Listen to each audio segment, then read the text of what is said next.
Lawmakers also speaking out about the Russian invasion of Ukraine. Our Cameron Thompson heard from both Democrats and Republicans today. We are in some of the most challenging times in my lifetime. That assessment from Virginia Senator Mark Warner Thursday morning, hours after Russian forces began invading Ukraine in an attack he calls unprovoked.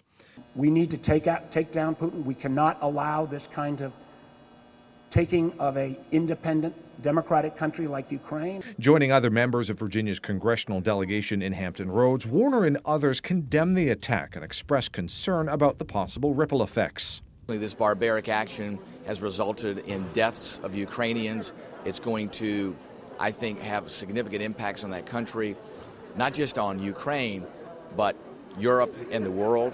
And the lawmakers, speaking a few hours before President Joe Biden announced new sanctions against Russia, said they supported that action and the continued support of Ukraine and other Western allies. It has to be economic. I think it has to be diplomatic.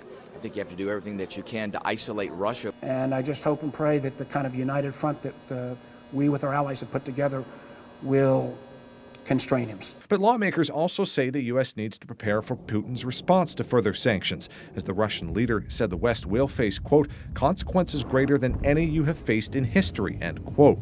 Warner, who chairs the U.S. Senate Select Committee on Intelligence, says that likely means cyber attacks and is concerned about two scenarios. One is massive cyber attacks against Ukraine in the next 24 to 36 hours that could spill across into NATO countries.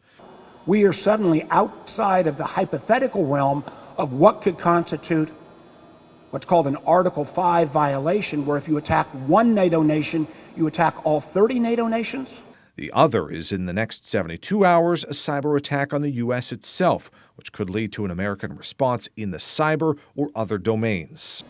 But we get into a cyber escalation that could start after the sanctions go in place, we are, again, go into uncharted territory. Meanwhile, Governor Glenn Youngkin tweeted out a statement about the invasion, saying that it, quote, undermines democracy worldwide and we must hold Russia accountable, end quote. We also asked his office about what the state is doing to prepare for potential cyber attacks, and they said that they are working with federal partners, law enforcement, and others to share real-time information and, quote, are doing so with particular attention to the geopolitical environment currently in flux, end quote.